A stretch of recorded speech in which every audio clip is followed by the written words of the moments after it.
የማቴዎስ ወንጌል ምዕራፍ 3። በዚያም ወራት መጥምቁ ዮሐንስ መንግሥተ ሰማያት ቀርባለችና ንስሐ ግቡ ብሎ በይሁዳ ምድረ በዳ እየሰበከ መጣ። በነቢዩ በኢሳይያስ የጌታን መንገድ አዘጋጁ፣ እርግያውንም አቅኑ እያለ በምድረ በዳ የሚጮህ ሰው ድምፅ የተባለለት ይህ ነውና። ራሱም ዮሐንስ የግመል ጠጕር ልብስ ነበረው፣ በወገቡም ጠፍር ይታጠቅ ነበር። ምግቡም አንበጣና የበረሃ ማር ነበር። ያን ጊዜ ኢየሩሳሌም፣ ይሁዳም ሁሉ በዮርዳኖስም ዙሪያ ያለ አገር ሁሉ ወደ እርሱ ይወጡ ነበር። ኃጢአታቸውንም እየተናዘዙ በዮርዳኖስ ወንዝ ከእርሱ ይጠመቁ ነበር። ዳሩ ግን ከፈሪሳውያንና ከሰዱቃውያን ብዙዎች ወደ ጥምቀቱ ሲመጡ ባየ ጊዜ እንዲህ አላቸው፣ እናንተ የእፉኝት ልጆች ከሚመጣው ቁጣ እንድትሸሹ ማን አመለከታችሁ? እንግዲህ ለንስሐ የሚገባ ፍሬ አድርጉ።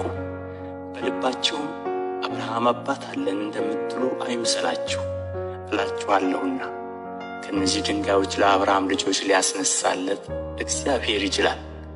አሁንስ ምሳር በዛፎች ስር ተቀምጦአል። እንግዲህ መልካም ፍሬ የማያደርግ ዛፍ ሁሉ ይቈረጣል፣ ወደ እሳትም ይጣላል። እኔ ስለ ንስሐ በውኃ አጠምቃችኋለሁ። ጫማውን እሸከም ዘንድ የማይገባኝ ከእኔ በኋላ የሚመጣው ግን ከእኔ ይልቅ ይበረታል።